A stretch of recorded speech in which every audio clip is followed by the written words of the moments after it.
Hey everybody, Bo here with another Coach's Corner. I wanted to share with you something. I was working with a client recently, and he was hiring for a pretty senior level position in his organization.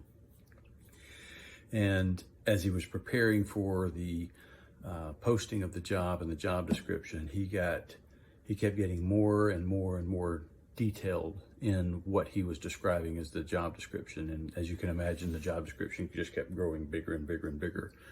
Eventually he had a job description that was, no kidding, almost 5 pages long.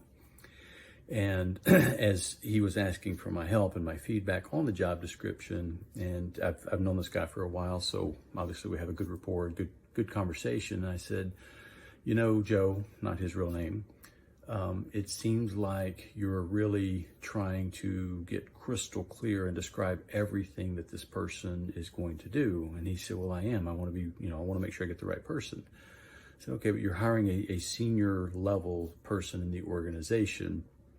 And, you know, if you're bringing in somebody of that caliber and you're going to then saddle them with everything that they need to do on a daily basis, you're probably going to end up with someone who is bored, or someone who might be confused at why you've put so much effort into trying to document every little thing.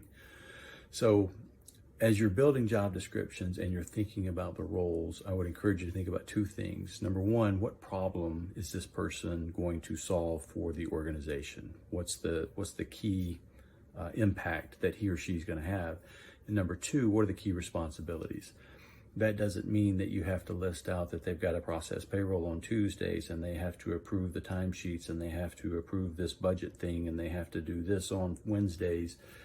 You know, if you try to document everything, especially at a senior level in the organization, you're going to have a book, or the Bible, 7,000 pages of stuff, which is, number one, impossible to get right, and number 2, people are going to get mind numb. The final thought is, if you get somebody that much description and information and you tell them exactly what to do and exactly how to do it, one of you is redundant. There's no point in hiring a senior level person and then handcuffing them or tying them to this list of tasks.